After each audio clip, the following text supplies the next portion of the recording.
Doctor साहब आप आज बात कर रही हैं कॉस्मेटिक्स यस और आपकी सेहत। यस। ये कॉस्मेटिक्स से सेहत का क्या ताल्लुक? हाँ, ये बड़ा सरप्राइज़ है लेकिन बहुत गहरा ताल्लुक है। अच्छा। अच्छा, थोड़ा सा अगर हम हिस्ट्री देखेंगे कॉस्मेटिक्स, हमें लगता है कि आज शायद हमारे लिए हम हैं जो तैयार होते हैं। मेरा ख्याल है कोई 5,000 साल पहले 14 ईस्वी जब पहली दफ़ा कॉस्मेटिक्स का इस्तेमाल हुआ। 5,000 साल पहले? Yes, और इजिप्शियंस ने किया। अच्छा। और वो सबसे पहले काजल का इस्तेमाल होता था वहाँ पे, और बिल्कुल। वो लेड बेस्ड काजल्स बिल्कुल, होते थे, डिफरेंट मेटल्स यूज़ होते थे। तो जो कॉस्मेटिक हिस्ट्री है या सजना संवरना जो है, ये आज का नहीं है। वाह वाह वाह। ये इतना ही पुराना है जितने हम पुराने हैं। मैं तो और 5,000 साल पुराना नहीं हूँ। दुनिया तो इतनी पुरानी है ना, दुनिया तो इससे भी ज्यादा तो बस पुरानी तो है। जितने लाखों पुराने साल, हम इस दुनिया में करोड़ों हैं, साल पुरानी है। और सजना संवरना, अच्छे लगना, ये इतना ही पुराना है। जी जी। वक्त के साथ साथ इन चीज़ों में एडवांसमेंट आई है, कुछ बेहतरी आई डॉक्टर है। साहब ने मैंने डायनासोर ही बना देता है। हाँ जी। डायनासोर्स, खैर आजकल तो शुतुरमुर्ग का फैशन हो गया है, डायनासोर्स तो नहीं, जी। तो वो बनाया जा सकता है। तो कॉस्मेटिक्स जो हैं वो हमारी रोज़मर्रा की ज़िंदगी का एक बड़ा हिस्सा मैं है। छोटी सी एक बात कहना चाह रहा हूँ। sure. लोगों ने बड़ा शोर मचाया था इस बात पे। It's a complete farm house जहाँ पे बहुत ज़्यादा जो है वो अपना क्या कहते हैं शुतुरमुर्ग के हवाले से एक पूरा बड़ा ज़बरदस्त फार्म उन्होंने बनाया है, जहाँ पे वो स्पेशली इसीलिए शुतुरमुर्ग जो है वो लाए गए हैं, या उनकी क्या कहते हैं उसको, अफजाइश नस्ल जो है जिस पे काम किया जा रहा है, तो वो उन्होंने प्रोवाइड किए थे। ये हम ज़रा नेगेटिव प्रोपोगेंडा ज़रा ज़्यादा करते हैं, तो मैंने कहा ये मैं क्लियर कर दूं। तो वो कोई ये नहीं है कि जंगलों से पकड़ के ले आया और लाके कर दिया, तो ये बाकायदा फार्मिंग की गई है। तो प्लीज़ थोड़ा सा हाथ हल्का रखें न्यू यार सॉर्ट इस ऑफ बिजनेस। पे। जी बिल्कुल बिल्कुल। मीट मार्केट में नई प्रोडक्ट तो ठीक है अगर है, और इन्वायरमेंटल एंड हेल्थ सेफ्टी है उसके साथ, जी जी तो उसको प्रमोट होना चाहिए, नए बिजनेसेस आने चाहिए। जी बिल्कुल। No doubt. तो हम कॉस्मेटिक्स की बात कर रहे थे, तो मैंने ये सोचा कि रमज़ान ईद आ रही है, हमारे पार्लर्स जो हैं वो भरे हुए होंगे लोगों के साथ, और मैंने लाइनें लगी हुई होती हैं, लाइनें लगी होती हैं, और आजकल तो दूल्हे भी तैयार होते हैं, और दुल्हनों के साथ साथ उनकी भी पूरी एक तरह से तैयारी होती है, उनके फैशल्स किए जाते हैं, मेकअप किया जाता है, और ड्रेसिंग के साथ एक और चीज़ जो मैं इंटरेस्टिंगली इंडोर्स कराना चाहती हूँ, हमारे कल्चर में ये लगता है कि जो मर्द हैं वो डार्क कलर्स नहीं पहन सकते। क्यों फैसल? जी जी ऐसे ही है? जी जी बिल्कुल। क्यों नहीं पहन सकते? किसने मना किया है? क्यों नहीं पहन सकते? क्या? किसने मना किया है कि मर्द डार्क कलर नहीं पहन सकते? क्या? Red, orange, pink. मैं तो पहनता हूँ, पता नहीं आप लोगों से बात करें, आई डोंट केयर। जनरली लोग ये समझते हैं कि जी जो सोबर कलर है वो मर्दों के लिए है, और जो शोक कलर है वो मर्द नहीं पहन सकते। इसकी एक हिस्ट्री है। बेसिकली जो राजा महाराजा थे ना, वो ब्राइट कलर्स पहनते थे, तो जो वो थी रियाया थी, उनको अलाउड नहीं था, फॉरबिडन था ब्राइट कलर्स पहनना। इसलिए जो हिस्टोरिकल चल रहा है, तो मर्द हमेशा हमारे कल्चर में सोबर कलर्स पहनते हैं, क्योंकि बादशाहों ने मना किया हुआ था। अच्छा, लेकिन इसमें थोड़ा सा एक इस्लामिक पॉइंट ऑफ व्यू भी है, क्योंकि कहा यह जाता है मर्दों के हवाले से कि ज़रा आप जो हैं वो डल कलर्स पे रहें। ये एक इस्लामिक व्यू भी है इस पे, तो मैं इस बहस में नहीं जाना चाहता। ठीक है, मैं भी नहीं पढ़ना चाहती, जी। लेकिन हिस्टोरिकल मैं देख रही हाँ, थी, ये तो हाँ रेशम यकीनन भी होगा, मना है। तो रेशम या सोना मना, कलर्स का लेकिन हम एक्टर्स की मजबूरी है, जिस तरह का कैरेक्टर होता है we have to do it, तो हम एक्टर्स की मजबूरी है। अच्छा, अल्लाह समझेगा उस बात को। मेरा ख्याल है, खैर इस बहस में क्योंकि मैं रिलीजियस स्कॉलर नहीं हूँ, तो मैं उन चीज़ों में टच नहीं करती। जी बिल्कुल। हम कॉस्मेटिक पे आते हम हैं। कॉस्मेटिक्स पे आते हैं। जी। अच्छा, कॉस्मेटिक्स का जैसे कहा कि सजना संवरना कुछ नया नहीं है। हम सारे इस वक्त जो दौड़ लगी है, मैं कभी कंसर्न नहीं होता, शायद कुछ अच्छे ब्यूटी पार्लर्स हैं, या वो लोग जो अफोर्ड कर सकते हैं वो उन इंग्रेडिएंट्स पे जाते हैं जो हेल्थ और एनवायरमेंटल फ्रेंडली हों। लेकिन जो आम पब्लिक है, चाहे वो हमारे हेल्पर्स हों या हमारे कोई एलीट क्लास के लोग हों, सारे लोग जिस तरह हम पहले भी बात कर रहे थे, अच्छा लगना चाहते हैं और कॉस्मेटिक्स का इस्तेमाल करते हैं। बहुत सारे स्पेसिफिकली पार्लर्स की बात कर रही हैं कि पार्लर्स में नहीं, क्या मैं क्वालिटी कॉस्मेटिक्स की जनरल बात कर रही हूँ। अच्छा, जो बाज़ारों में मिल रही है, ठीक है। एक आपको 50,000 रुपये का एक प्रोडक्ट मिलता है, और 50 रुपये का भी एक प्रोडक्ट मिलता है। पर ज़रूरी तो नहीं है जो 50,000 का मिल रहा है वो भी कोई बड़ा ज़बरदस्त हो। मेरा ख्याल है उसका कहीं चेक ज़रूर है।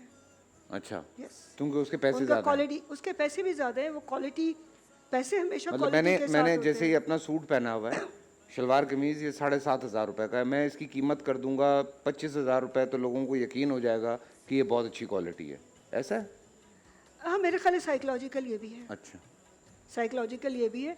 लेकिन अब जो नए बिजनेस ट्रेंड्स आ रहे हैं वो क्वालिटी से ज़्यादा उसके, जिस तरह हमने कहा कार्बन फुटप्रिंट्स, वाटर फुटप्रिंट्स, ये लोग देखने लगे हैं और इंटरनेशनल मार्केट में इसका बहुत रुझान हो गया है। जिस तरह मेरे ख्याल है हम सब्जेक्ट से बहुत किसी और वक्त ये बात कर लेंगे, हाँ। अभी हम एक्सक्लूसिवली इसकी बात करते हैं। अच्छा, हम, मुझे क्यों ख्याल आया कि ये बात करनी चाहिए, और मुझे किसी ने कहा कि नुज़रत इसकी बात ज़रूर करना।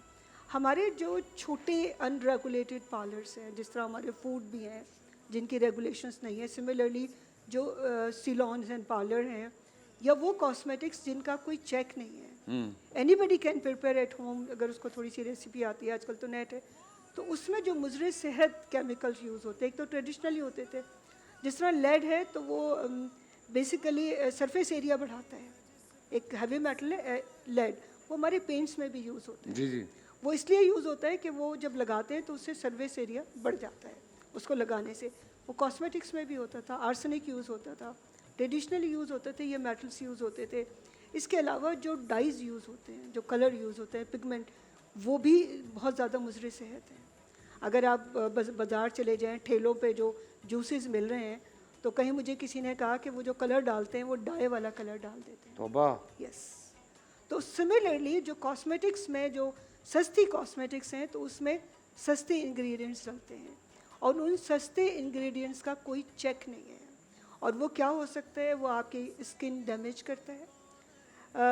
इनिशियली ये होता है कि आपकी स्किन पर रैशेस पड़ जाते हैं, पिगमेंटेशन हो जाती है। हड्डियों की जोड़ों के लिए बड़ा खतरनाक होता है। Mercury basically very dangerous for neurological disorders जी होता जी है। बिल्कुल। और जापान में एक जगह है मेरी माता जहाँ पे मर्करी, ऑर्गेनिक मर्करी पॉइजन से पूरी कम्युनिटी इन्फेक्टेड थी।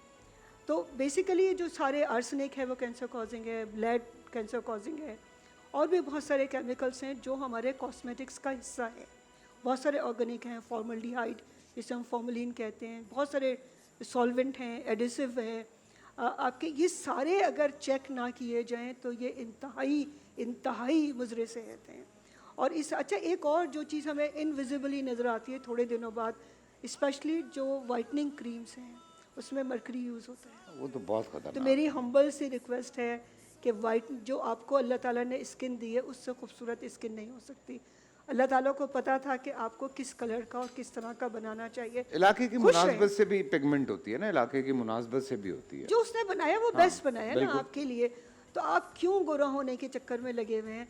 अभी भी देखें जो आजकल मिस वर्ल्ड और यूनिवर्स, उनमें ना ख़ास तौर पे इस दफ़ा मैंने देखा तो एक चबी किस्म की लड़की आई हुई थी, वो प्रमोट कर रहे हैं कि जिन इस स्किन दफ़ा में तो मिस जिस यूनिवर्स सऊदीया की बनी है। साइज जी हाँ, जो आपको साइज़ मिला है, जो जिस तरह की आपकी शक्ल है, बेस्ट साइज़, बेस्ट शक्ल आपका है। जी। आप एफर्ट करें, अच्छा खाना खाएं, पूरी नींद, पानी पिएं, जो आप कर सकते हैं, स्किन साफ़ रखें, लेकिन ये केमिकल्स का इस्तेमाल, फोर्सफुली अपने आप को इस सिचुएशन में डालना जहां आपकी, अच्छा उसमें एक और भी होता है, आप वक्ती तौर पे वाइटनिंग क्रीम लगा लें, उसके बाद आपकी जो नई स्किन आएगी थोड़े दिनों बाद वो काली से हो जाएगी। वजह है, जी, देखिए जी। मैं उस पर इसलिए थोड़ा सा आपको चार्ज कर रहा होता हूँ, बिकॉज ये ज़रूरी होता है और पब्लिक को भी सुनना होता है, क्योंकि वो जो सवाल इनके होते हैं वो मैं कर देता हूँ, लेकिन मैं जो डॉक्टर साहब बात कर रही हैं उसको अंडरस्टैंड करें।